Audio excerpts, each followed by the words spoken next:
কয়েকদিন ধরে প্রচুর বৃষ্টি হওয়ার কারণে আমাদের কাঁঠাল বাগানের অবস্থা তো খুবই বেহাল। কাঁঠাল গাছ থেকে পেকে পেকে একাই গাছতলায় পড়ে আছে, আর অন্য দিক থেকে তো আবার কাঠবিড়ালিতে সাবার করে নিচ্ছে। সে তো ইচ্ছা মতো কাঠবিড়ালিতে পাকা কাঁঠাল পেয়ে খাচ্ছে, আর আমরা তো এত বৃষ্টির ভেতর ঘর থেকেই বের হতে পারিনি। সো হ্যালো এভরিওয়ান, আসসালামু আলাইকুম। কেমন আছেন সবাই? আশা রাখি অনেক বেশি ভালো আছেন, সুস্থ আছেন। তো ভিডিওর প্রথমেই বলবো, যারা ভিডিওটি দেখতেছেন লাইক দিতে ভুলে গেছেন, অবশ্যই একটা লাইক দিয়ে ভিডিওটি কন্টিনিউ করে নেবেন। আর যারা ভিডিওতে লাইক দিয়ে দিয়েছেন তাদেরকে জানাই অসংখ্য ধন্যবাদ। তো সকাল সকাল আমি ঘুম থেকেই উঠেই একটা কাঁঠাল পাকার ঘ্রাণ পেলাম। তো ভাবলাম কোন গাছে আবার কাঁঠাল পাকছে, তো একটু সামনের দিকটা ঘুরে আসি। তো সামনের দিকে আসতেই দেখি যে এই গাছে কাঁঠাল পেকে গেছে এবং খুবই ঘ্রাণ ছড়িয়ে পড়ছে। তো আমি এখান থেকে কাঁঠালটা কেটে বাড়িতে নিয়ে আসলাম। পরে ভাবলাম যে পিছনের বাগানে একটু যেয়ে দেখি। তো আমরা দুজন মিলে পিছনের বাগানে আসলাম।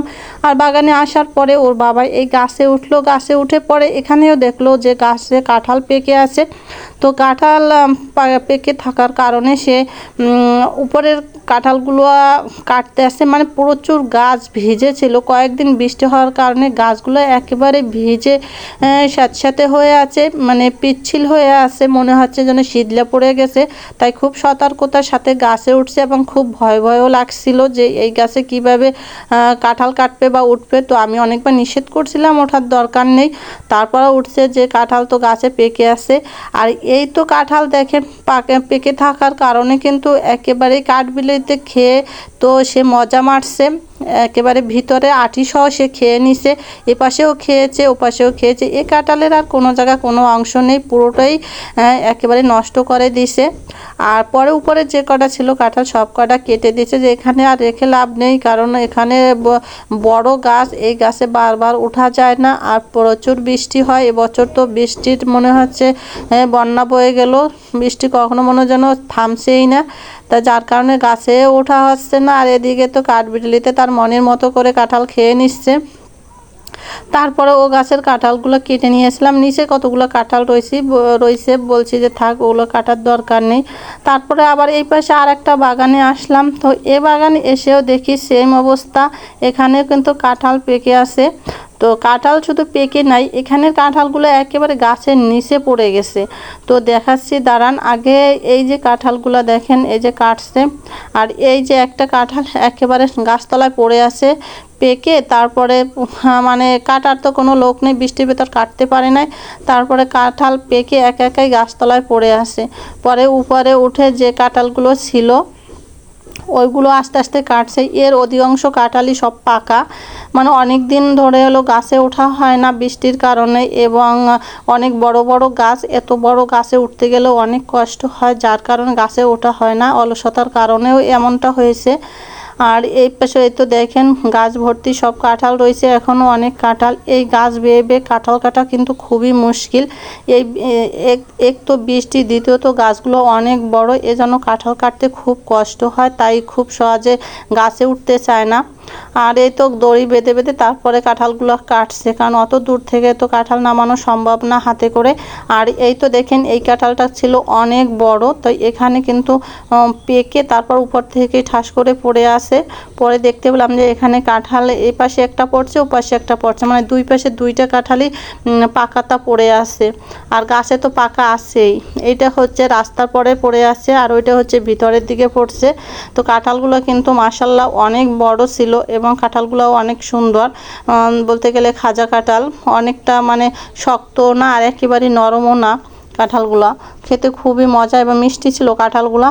আর ভাবলাম যে কাঁঠাল গেছে যাক, তো আমি এর ভেতর থেকে বিচিগুলো খুঁড়ে নিয়ে যাই। বিচিগুলো কুড়িয়ে নিলে দেখা গেছে বিচিগুলো ভেজে খাওয়া যাবে, আবার ভর্তা করেও খাওয়া যাবে। বিচিগুলো কিন্তু অনেক আয়রন, কাঁঠালের বিচি অনেক উপকার। তো আমি আস্তে আস্তে করে সবগুলো কাঁঠালের বিচি এখান থেকে খুঁটে খুঁটে নিয়েছি। ওর বাবা যদিও আমারে রাগ করছিল, ওগুলো নেওয়ার দরকার নেই, রাস্তায় পড়ে আছে থাকবে। পরে আমি বললাম না, বিচিগুলো খেতে খুবই টেস্ট, বিশেষ করে আমার ছেলে খুবই ভালো খায়। তো ওকে যদি আমি কাঁঠালের বিচিগুলো ভেজে দিই, ও সুন্দর করে খেয়ে নেবে, তার চেয়ে ফেলে দেওয়ার কি দরকার আছে। আমি কাঁঠালের বিচিগুলো নিয়ে যাই। পরে সবগুলো কাঁঠালের বিচি এখান থেকে আমি খুঁড়ে খুঁড়ে নিচ্ছিলাম।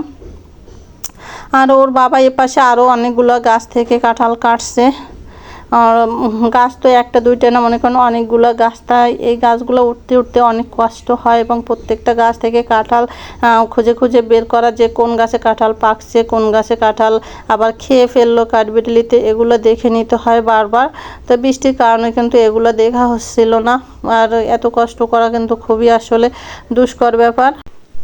তো আমি কিন্তু সবগুলো কাঁঠালের বিচি একটা বলে করে নিয়ে নিছি, আর এখন এগুলো আমি ধুয়ে নেব। আর এই তো দেখতেই পাচ্ছেন সবগুলো কাঁঠাল কিন্তু একেবারে গাছের নিচে ছড়িয়ে ছিটিয়ে আছে। তো আমি বললাম এখন থাক, পরে সবগুলো নেওয়া যাবে। তো বাগানে মনে করেন সব জায়গায় কাঁঠাল কেটে কেটে রাখা হয়েছে, ওগুলো কষ ঝরবে তারপরে বাড়ির ভিতরে নিয়ে আসব। আর এই তো আমি কাঁঠালের বিচিগুলো টিউবওয়েলে সুন্দর করে ধুয়ে পরিষ্কার করে নিচ্ছি, কারণ এগুলো ধুয়ে পরিষ্কার করে এরপরে সুন্দর করে রোদ্রে দিয়ে রাখলে এগুলো নষ্ট হওয়ার কোনো চান্স থাকে না। তাই এতে করে দেখা গেছে শুকিয়ে নিলে পরে অনেক দিন পর্যন্ত আপনি এটাকে রান্না করেও খেতে পারবেন, ভেজে খেতে পারবেন, কিংবা ভর্তা করে খেতে পারবেন। তো সবগুলো বিচি আমি এভাবে ধুয়ে পরিষ্কার করে তারপরে রেখে দেব। কাঁঠালের বিচি কিন্তু অনেকেই খুব পছন্দ করে, অনেকেই খেতে চায়, কারণ অনেকে দেখা গেছে কাঁঠালের বিচি কিন্তু পায়ও না, কারণ যে যাদের কাছে মানে যাদের বাড়িতে কাঁঠাল নেই তারা বেশি কই পাবে, কিনে যদি খায় তখন যদি পায়। তো আসলে আমার কাছে কাঁঠালের বিচিটা খুবই ভালো লাগে, ভাবছি যে এখান থেকে কিছু আমি ভর্তা করে নেব। আর এখন রাত বাজে প্রায় 10টা, আর এখন তো তার কাঁঠাল খেতে মন চাইলো, তা বসে গেল সে কাঁঠাল একটা ভেঙে খাওয়ার জন্য। তাই আমি ভাবলাম বসে বসে খাও, কাঁঠালতে অভাব নেই, কাঁঠাল ঘরে আরও কয়েকটা পাকা রয়েছে। তো এই কাঁঠালটা আবার একটু খাজা কাঁঠাল, মানে শক্ত কাঁঠাল, এটা আবার খেতে খুবই ভালো লাগে বা উনি পছন্দ করে, যার কারণে এই খাজা কাঁঠালটা ভেঙে খাওয়া শুরু করে দিছে। তো কার কার বাড়িতে এরকম কাঁঠাল আছে আর এভাবে আমাদের মতো অলসের কারণে কাঁঠাল গাছ পেকে পড়ে যায়, অবশ্যই কমেন্টে জানাবেন। আর ভিডিওটির কোনো অংশ যদি ভালো লেগে থাকে তাহলে অবশ্যই একটা লাইক দিয়ে দিবেন, আর কমেন্টস করে জানিয়ে দিবেন যে কে কোন জায়গা থেকে আমার ভিডিওটি দেখছেন। আর এভাবে নতুন নতুন ভিডিও পেতে আমার ইউটিউব চ্যানেলটি সাবস্ক্রাইব করে নেবেন, আর ফেসবুক থেকে দেখলে ফেসবুক পেজটি ফলো দিয়ে রাখবেন।